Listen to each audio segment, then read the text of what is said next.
Hello, friends, and thank you for joining us today. The Occasional Podcast, Season 8, Episode 3.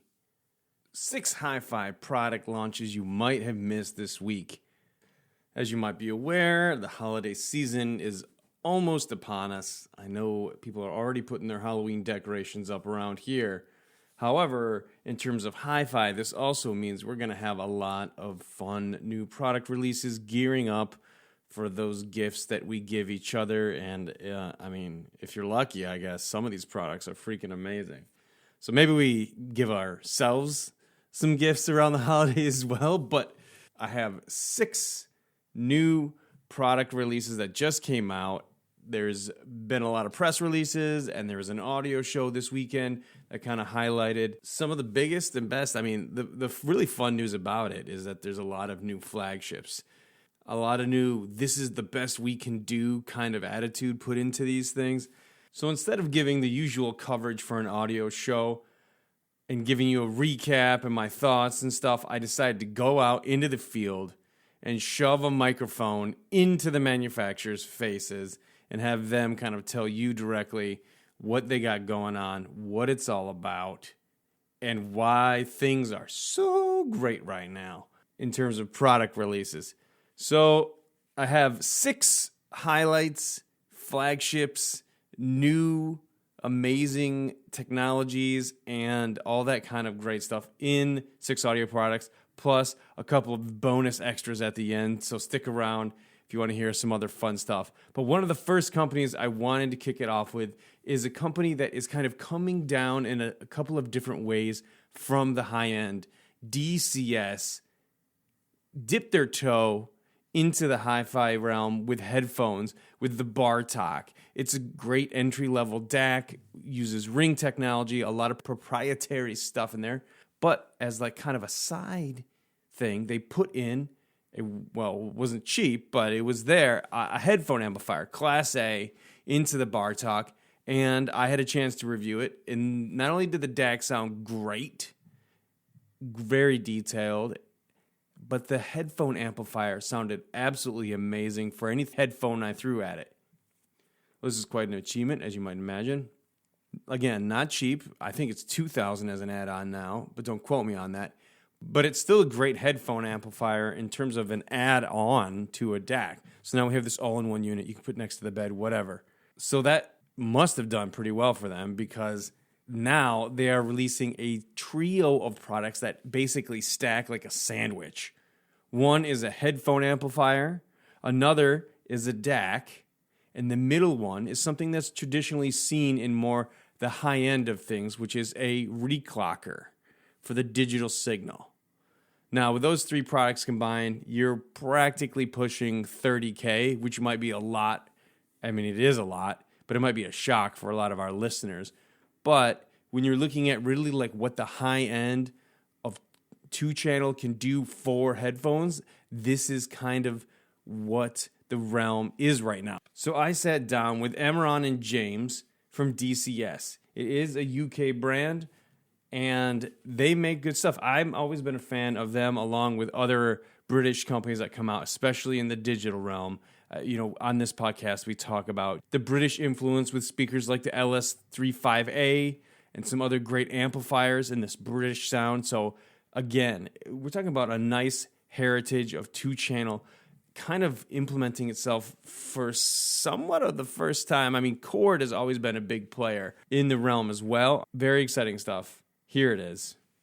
We're here at Can Jam with James and Emron, and they are with DCS, known for the Bartok. Great ring DAC with a headphone amplifier, kind of moved down from the 2-channel into the headphone space a couple of years ago. Now at the show, they have a new product, obviously targeted at headphones. I love if you guys can kind of just give some color to that. Absolutely, Brian. Glad to do so. So here at Can Jam, one of the things that we're excited to be showing here is our new Lena range of products, which is unique in that from Bartok, which was a fantastic piece, which served both our high-end 2-channel customers as well as our headphone users. What's unique about Lena is this is a first of its kind from DCS, purpose-built head-fi product range. This was a very ambitious project, multiple years, biggest project that DCS has engaged in to date, and we're just absolutely thrilled at the reception that we're receiving. But all three components of the family are round out a flagship high-end reference playback system for the headphone user. And what are those three products then? So the first part is our Lena DAC streamer. It incorporates our ring DAC technology, which is of course very famous and unique technology that's bespoke to DCS. And then we have a dedicated external master clock. Many folks know DCS for our clocking technology and how we're able to push the envelope of performance with that. And then the other product is our Lena headphone amplifier.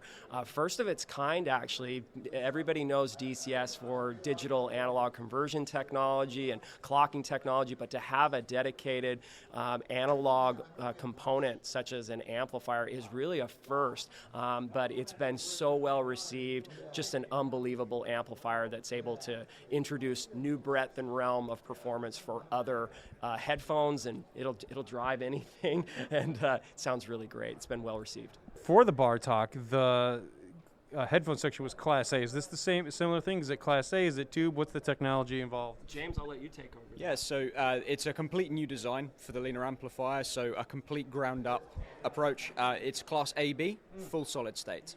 Okay, very cool. What feature sets? Let's just start with the headphone amplifier.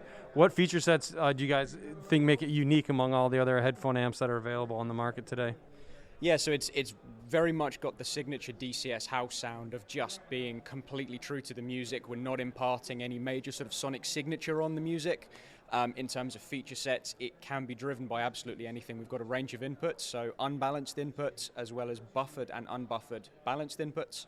The buffered input having a higher input impedance, so it can be driven from any DAC. You don't need a full beefy desktop DAC to drive it. It could be driven from any sort of portable device if you want. And in terms of the range of headphones it can drive, anything from sensitive IEMs right up to sort of the most difficult planars. Yeah. That's a difficult task to manage. IEMs are notoriously very sensitive, right? And then if you have a 300 ohm headphone, you're going to be on the other side of that. Are there separate jacks for those headphones, or is it all run from the same jack? No, so it'll all be run from the same jack. We've got three outputs that can be used with the amplifier. So we've got a 1/4-inch jack, as well as a 4-pin balanced output, and then twin 3-pin XR balanced outputs as well. So typically, yeah, for IEMs, you'll be using the 1/4-inch jack. So correct me if I'm wrong here. You guys are essentially saying that based on the success of the Bar Talk in the personal audio space, DCS has decided to continue that direction and created these three products that are like specifically dedicated, or at least targeted, marketed towards headfires? Yeah, that's a good question. Yeah, so what it is, Brian, is I think that we certainly approached the head-fi community very humbly, recognizing that this is a unique customer. It's that they're looking for a unique performance that is different in its own unique category, apart from traditional two-channel. And the Bar Talk was, so to speak, I guess, our toe in the water, albeit it was a really fantastic, and it still is a very well received product by both, high-end two-channel listeners as well as headphone listeners. But the Lena, what distinguishes the Lena product range is this was 100% purpose-built, ground up for that high-end headphone listener. And yeah, it's really, really exciting for us. I have to say, to my recollection, I could be wrong, I haven't ever heard of a system with a clocker in it dedicated specifically or thoughtfully towards headfires or the personal audio space. It's something that's definitely present in the high end for two-channel, but I've never heard someone say, hey, there's three components. We're breaking it out, we're separating it a little bit more, and we're putting a clocker as one of the units. It's clever. It's like a sandwich. It's pretty fun. It's a very large sandwich. It's like full-size components, but it's I think I can't think of another person or company or brand has attempted that so far. So that's very unique in my mind. That's cool. I appreciate you saying that. From our vantage point, what's interesting about that point is I can't imagine a DCS product without a high-end reference clock. That is very much a part of our DNA. We we've understood the attributes and performance gains that come with having dedicated reference master clocks since back in our days when we were doing, commercial and high-end, equipment for mixing and recording, and so it makes sense. I think it would be a fish out of water, so to speak, for us to have a product range without that high-end master clock. But yeah, I hadn't really thought about it that way, but yes. Yeah, it's a unique product in the space for this market, but yeah, it's really fun. Thank you so much. Thanks very much. Today's episode of the Occasional Podcast is sponsored by INNUOS. INNUOS is a European audio brand that develops high-fidelity digital music players that are transforming the way we listen to music. Every nuance and detail is revealed, allowing one to experience their music like never before. Enjoy your own library of CDs and high-resolution files, and access all the content in the world through streaming service and internet radio. All at your fingertips through an exceedingly simple user interface on a mobile device. Visit INNUOSdotCOM to learn more. That's INNUOS.com. Today's episode of the Occasional Podcast is brought to you by ZUAUDIO, waging a revolution in American hi-fi since 2000. ZU's responsive, highly efficient loudspeakers pack massive tone and shove to bring recorded music to life like never before.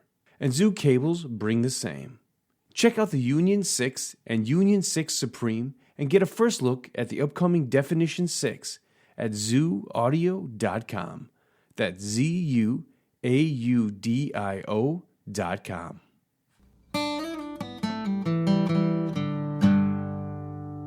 The next product that launched this week is a little near and dear to my heart because I was actually one of the first people to review this product for the US launch of the last variation, and that is the Focal Utopia headphone.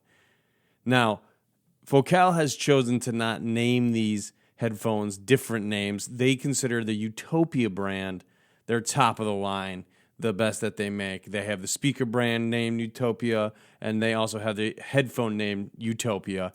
And they're re-releasing it, they're redoing it, and this time they're just calling it, for reference purposes, the Focal 2022, kind of like Apple does with their names attached with the year. One of the things I always really enjoyed about this, with the beryllium drivers and a really unique kind of sound within the sphere of headphones, I felt like the original Utopia had a much more of a room feel to it, like an out-of-head experience, albeit one that was in front of the head rather than to the left and the right as much as some other ones, like the HD 800 used to have.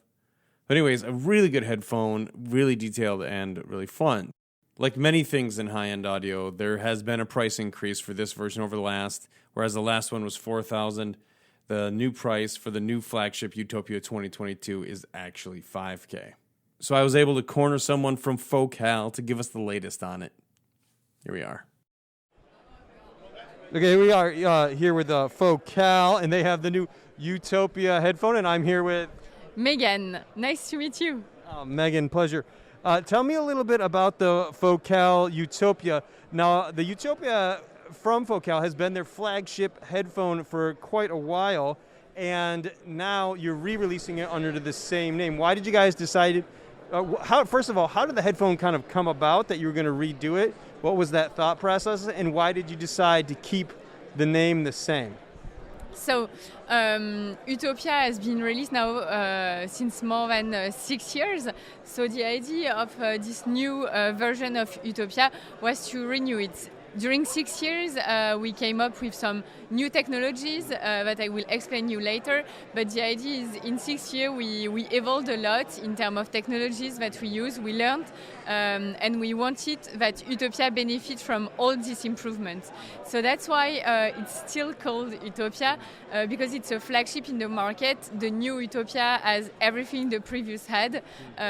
We really wanted to keep this name with a new version, of course, the 2022 versions. So the old one was made with a beryllium drivers in a specific cut. Does the 2022 still have beryllium drivers? Exactly, yeah. It still have beryllium drivers. It still have our very powerful magnet also, which is very important for Utopia and for the sound. What we changed in the driver is the voice call. Before we were on a 100% aluminium voice call, and now we have a mix between copper and aluminium in order to get all the lightness that the aluminium can bring and a lot of reliability with the copper also. What other features are new or different for this year? So in terms of driver's grille, so in front of the driver, we changed the grille. Actually, we released it with ClearMG last year.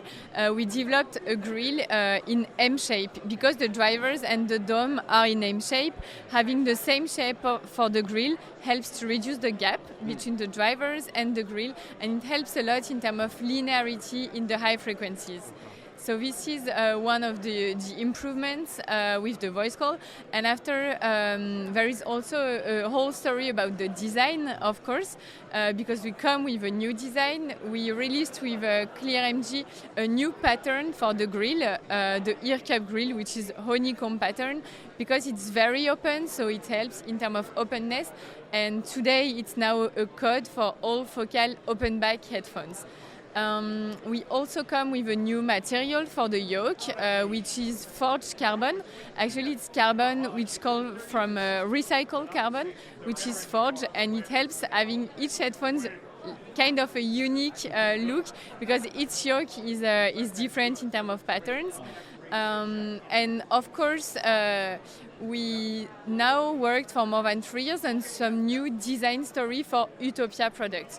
Utopia in focal, we have it on the loudspeakers, on the car audio, and on the headphones. So we wanted that all the Utopia products can share some design code. So you will see on the Utopia and the ear cup there is a pattern of yin and yang, because for us it embodies Utopia in a way that it's the perfect balance between the technology and the design. And we also have a double grille, a red and black grille in front, behind the drivers, which will also come in the future for future Utopia products. Yeah, so the flagship loudspeakers from the company are Utopias, and the headphones are Utopias, and that'll be the standard when people think of Focal and they think of Utopia. Utopia will always stand for the best. Is that correct? It's definitely this. Utopia, it's where we put our most advanced technology in and our most advanced design. Okay. Thank you so much for your time, Megan. I appreciate it. You're welcome. Of course, if you have your $5,000 headphone, you need an equally impressive digital audio player to drive that headphone while you're on the go. And Estel & Kern, a South Korean-based company, has rose to the occasion with their new flagship digital audio player that plays digital music and streaming and is roughly the size of a larger iPhone. I had a chance to review this guy as well. Whoa, it sounds pretty good, but again, it's also on the expensive side. The retail for the new Estel & Kern A and Ultima SP3000 flagship is roughly $3,699, but it packs quite a punch if you can afford it. It feels a lot like luxury in my opinion, based on the review sample they sent me, and it drives like any headphone you throw at it, which is kind of a new thing. I feel like the 300 ohm hard to drive headphones really were too much for a lot of these players back in the day, and now they're kind of rising to the occasion. But we have more details from the show from representative from Estel & Kern, Jason Enriquez. Hey everybody, I'm here with Jason Enriquez and Estel & Kern's room. They have a really nice setup here. They got actually two new products. One, which I had the pleasure of reviewing, the SP3000 digital audio player, their new flagship. Thing's made out of stainless steel. It's a brick, and it is lovely. It's a lovely brick. And they also have some new headphones, and I think Jason's going to tell us a little bit about it. So let's start with the new flagship digital audio player. So the SP3000 is our new flagship player. Replaces the SP2000, which was released about 3.5 years ago. A lot of people have been asking when we're going to come out with a new flagship. Unfortunately, with the AKM fire and just the non-availability of the AKM chips, we kind of waited. So this is actually the first product globally that is using the brand new flagship AKM DACs, the AK4499EX. And an interesting thing about the SP3000 as opposed to the SP2000 or actually any other DAP currently on the market is that we actually are separating the analog processing from the digital processing in the player itself. So the AK4499 DACs are doing just the analog processing, and we have a separate AKM chip that's doing the digital processing. Normally the DAC is doing both the analog and digital processing. Here we're separating it out. And the benefit of that is just a much higher signal to noise ratio, and just better numbers all around. And another interesting thing with this is completely separated audio components for both balanced and unbalanced. So the SP3000 actually has 4 AKM DACs and then 2 of the digital signal processors. So 1 digital signal processor and 2 DACs are dedicated just to balanced output, and then a separate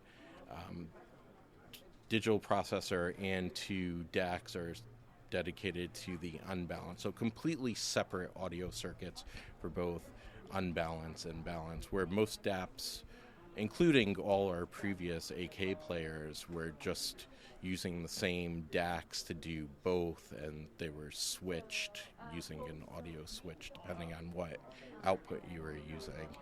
Yeah, that's really cool. It's a technique that's employed a lot in the high end and the 2-channel and larger components, but to kind of scale that down into something that can be held in your hand, I think is a very interesting technique that I think has really paid off dividends in this case specifically from what I've heard. So that's really cool, yeah.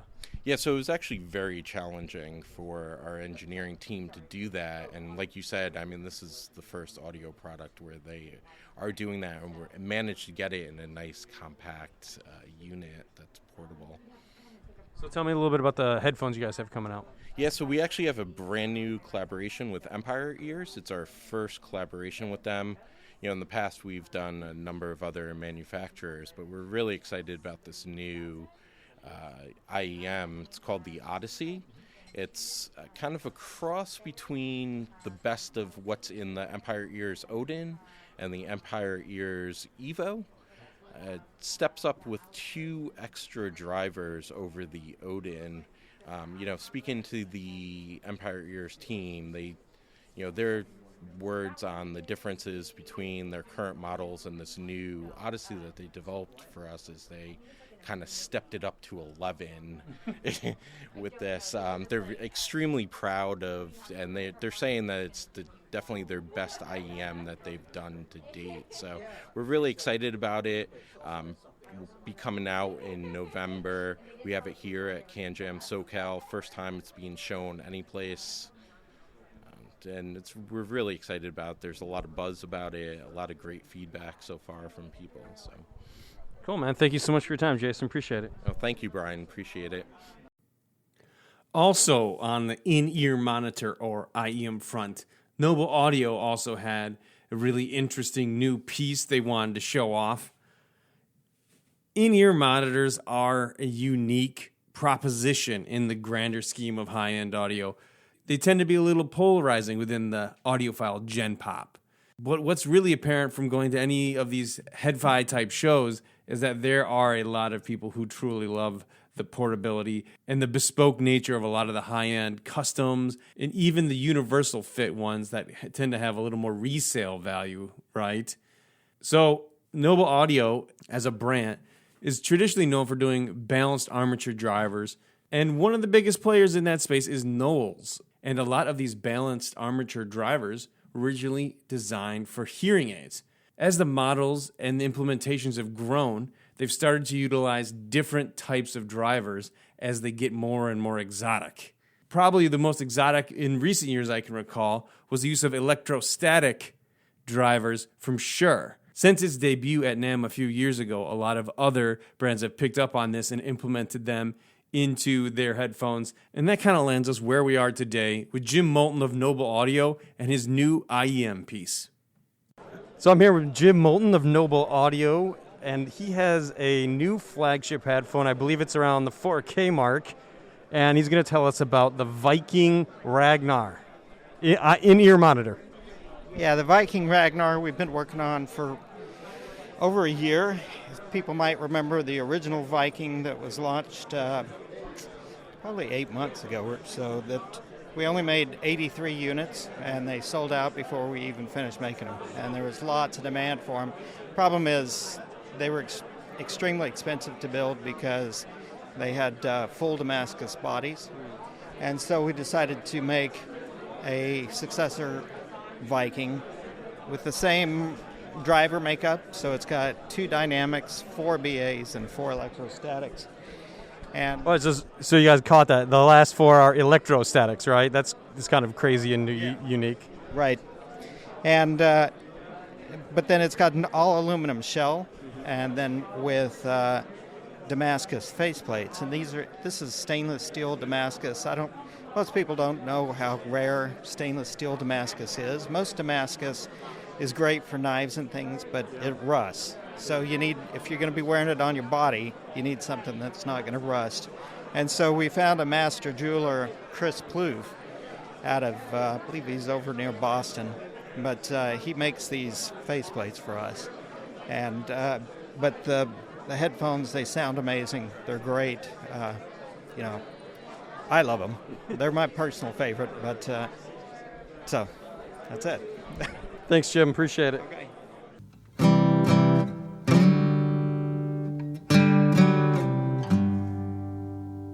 Today's episode is also sponsored by SCHIIT Audio. SCHIIT Audio designs and builds audio components in California and Texas.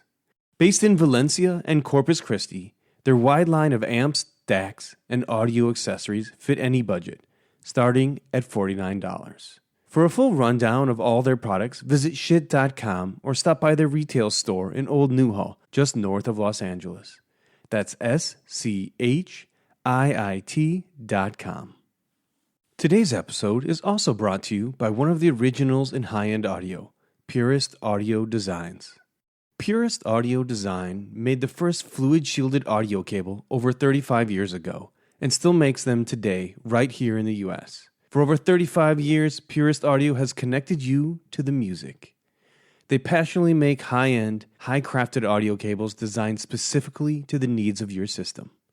They list their specs, such as resistance and shield quality, and you can find them at PURISTAUDIODESING.com. Purist Audio Designed is veteran-owned and available worldwide.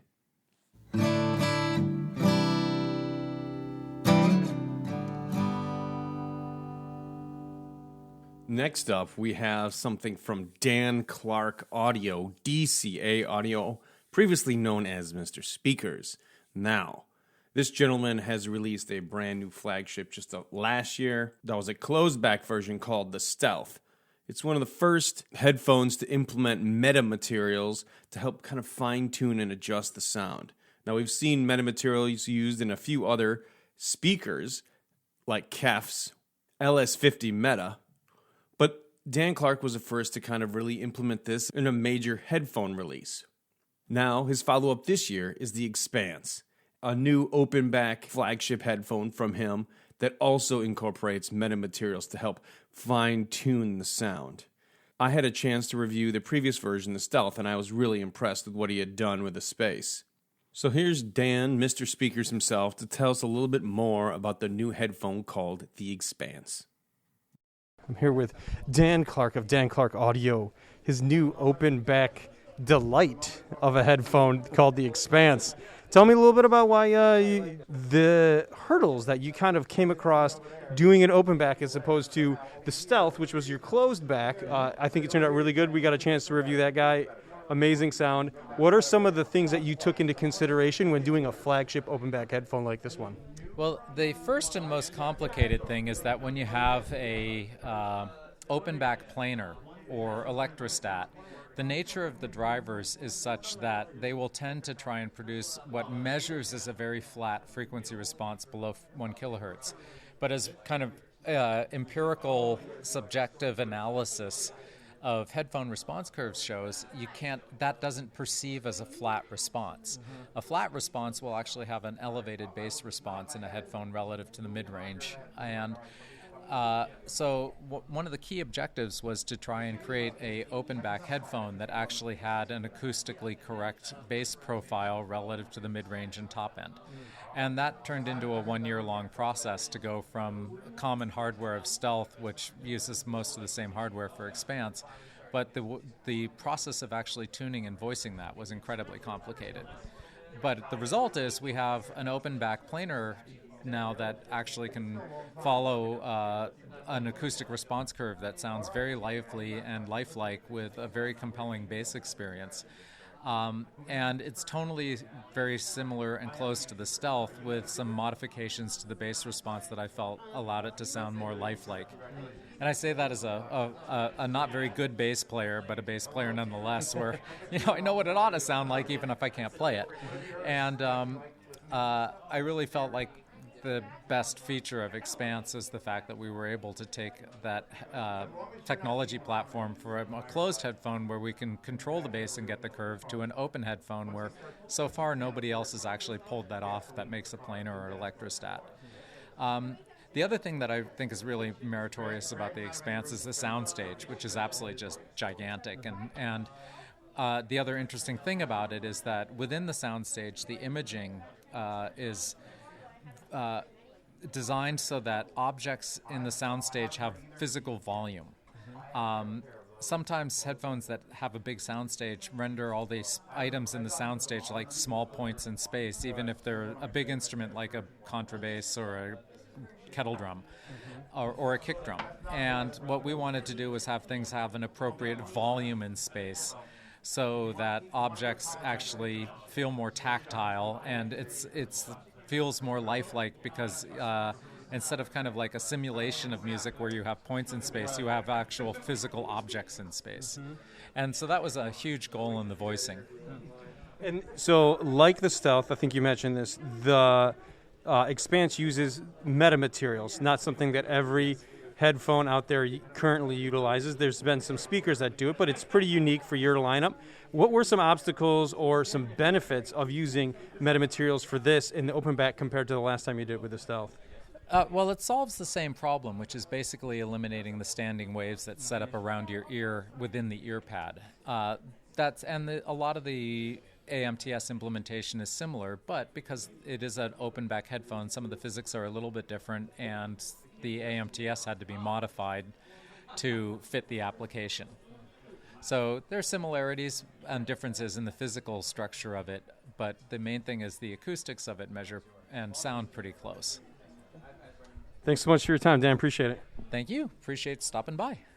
Speaking of planar magnetic headphones, ZMF headphones, headed by Zach and Bev Meyerbach out of Chicago, have traditionally done biocellulose dynamic driver headphones. This holiday season, they've actually prepared a brand new headphone that is based around a more traditional planar magnetic headphone called the Cover. I caught up with the always entertaining Zach to get all the hot and juicy details. Here he is. Okay, I'm here with Zach Meyerbach of ZMF Headphones, and I just got word, crazy story, guys. They made a planar magnetic headphone, traditionally known for biocellulose drivers.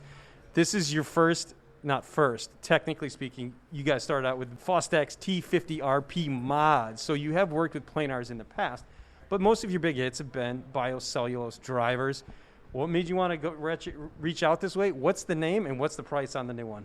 Well, the headphone's called the Caldera, which is a type of like massive volcano, just explodes lava, and in this case, sweet nectar of sounds right into your ear. But it's named after a volcano. So it's called the Caldera, and I've been working on it since those T50 days.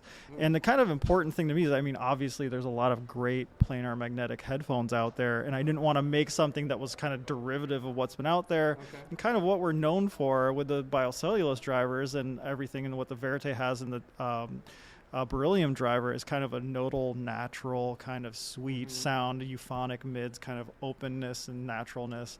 And I wanted to make sure we kind of were able to capture that in a way with a planar that had that kind of same visceral impact, you know, and we were able to do that through having our atrium damping system, which is what we did in the atrium headphone with the biocellulose driver, and then also have a new patent pending technology we're calling CAMS, which is a asymmetrical magnet system where that sound is kind of fluted out because of how the magnets are shaped to sound very natural. So we hope everyone gets to hear the Caldera, and we do think it's kind of a unique planar in the market now, even though there's lots of great ones. What was the price again? $34.99 is the kind of stock headphone price. Okay, so it's not. Okay. How is it different making a biocellulose to a planar? Is it a big jump, or is it kind of like the same thing, just a different driver? Yeah, I mean, dynamic drivers, there's, you know, the cost of the parts to make a dynamic driver to do all the molds and stuff when you do your own dynamic driver design is just less than the planar design, because a planar driver, there's a bunch of different layers, and you have to build a jig to whatever size driver you do to tension the driver really specifically. And then the magnet shape, because, you know, to be unique, you have to make the magnets a cool shape or whatever, and that's how we did it and patent pended that Caldera magnet design. And just getting all that stuff uniquely made and the jigs for it to get it to fit, to get it to work, it just cost a tremendous amount of money. The overall cost of the R&D of the Caldera was between $250K and $300,000, which for us, was, you know, a small business, was a tremendous amount of money. And it was nice that it was spread over like 4 or 5 years of producing it. So, damn. Oh yeah, damn. Caldera lava, baby, get it. You're gonna want it. Oh, I love your honesty. So how much does it cost you to make each individual headphone? Each individual headphone, it depends on the wood, but it's, you know, usually it's a lot more than I think other manufacturers, just because we have a lot of handwork that goes into it. And the way we're able to keep the price down, you know, and I always try to price things below what, you know, what I would think market value or what other places are doing, is that we don't sell direct to dealers in the United States. We only have dealers internationally, and it enables us to keep our margin at a level that's okay for us to continue business, but not make the headphones stratospherically charged. If we had a distributor network in the United States, the price would probably be $5,000. And so that's the way I'm able to kind of, and honestly, we like dealing directly with customers as much as we can. That's part of the fun of it for me. So two wins. The headphone's a little cheaper, and we get to talk to you. For consumers that kind of like think about, boy, these headphones are so expensive. Can you just give a quick snapshot why it's different? Your headphone is different than one that costs like $250, plastic molded from Japan, yada yada. Well, back when I was doing all that T50 stuff, Brian, it was like just me in my apartment, and I was just like, oh man, I can like make $40 doing this, and I don't have to worry about anything else. And, you know, it wasn't a business, or it was a hobby. And then through time, slowly you realize that you've got to, you know, buy a, you know, building, or your wife's going to kick you out of your house if you just fill it with headphone crap all over the place. And, you know, there's just shit everywhere that's for headphones. And eventually we, you know, slowly through time, after 8 years of business, bought our own building.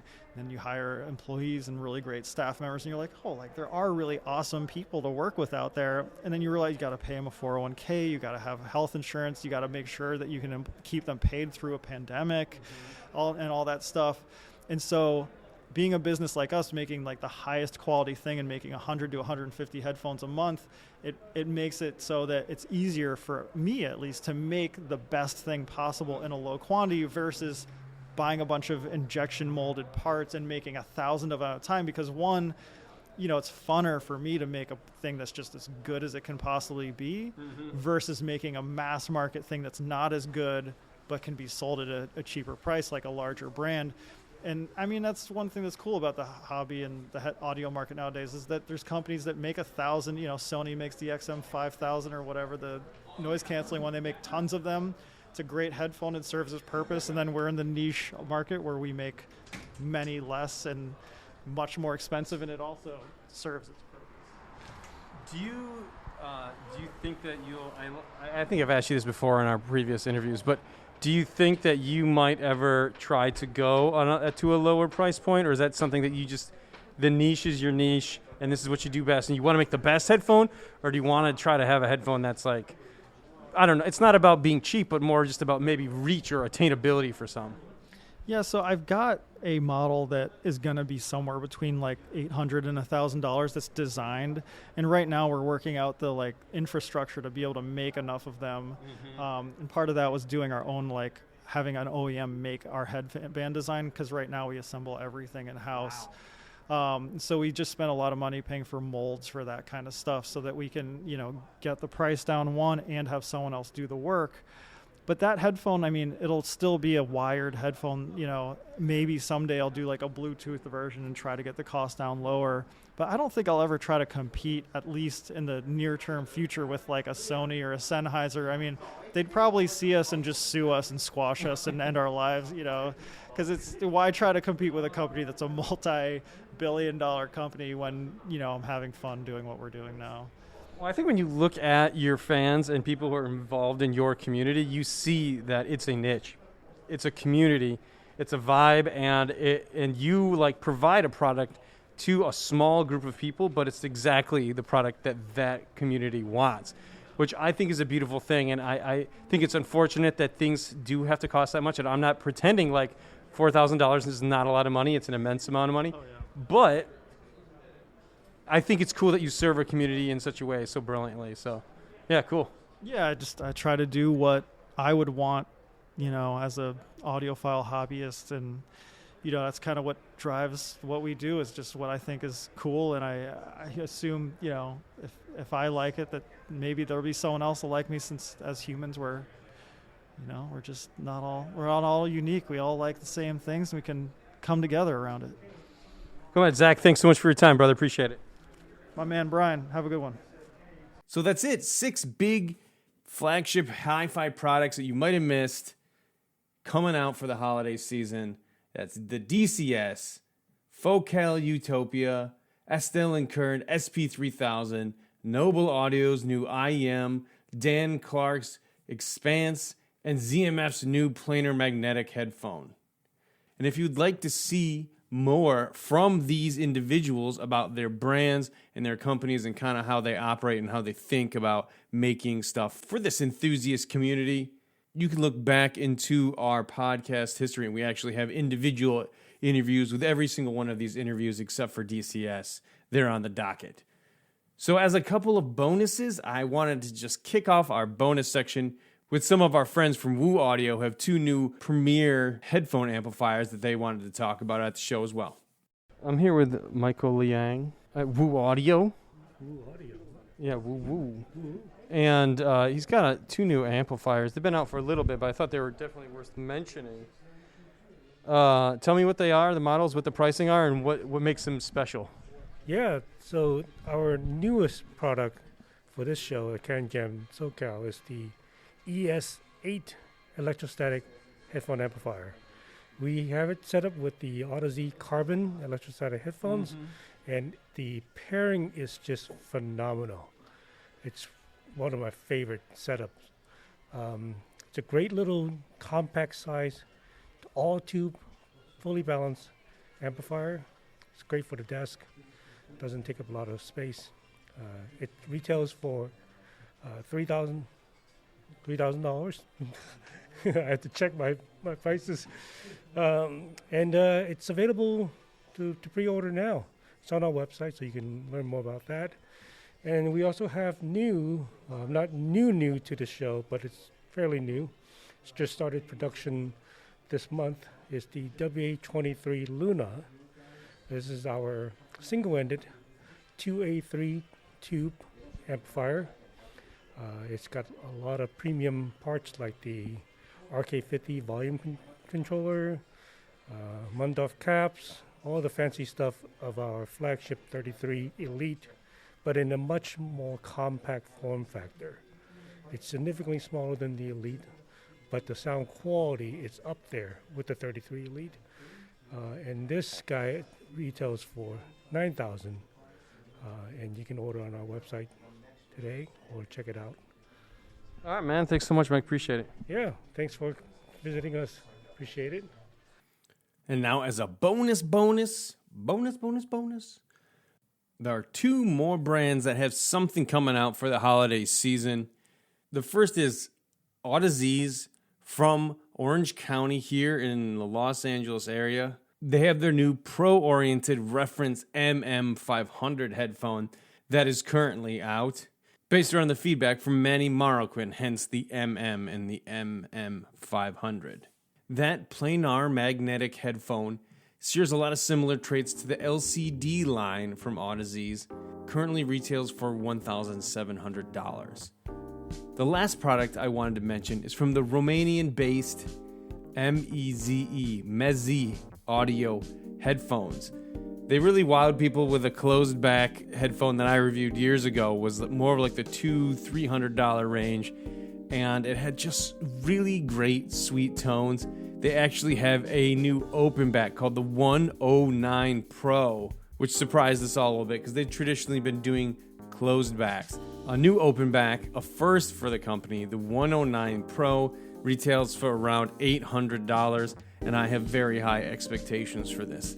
As you may know, I don't mind a good closed back, but open back tends to have a more open sound, just like the technology implies. So it is often my preference, and given their success with closed back, fun tonality at a low price point at $800, I have high expectations for the 109 Pro. And thank you guys for joining me on this trip into the holiday season's 6 things you may have missed, plus obviously more than a couple bonuses at the end. So I'll see you again in about 2 weeks. We have a lot of great stuff coming out, some exclusives, and also a very special holiday surprise for Halloween. So stay tuned. Super duper fun, interesting, wild, and crazy things coming your way.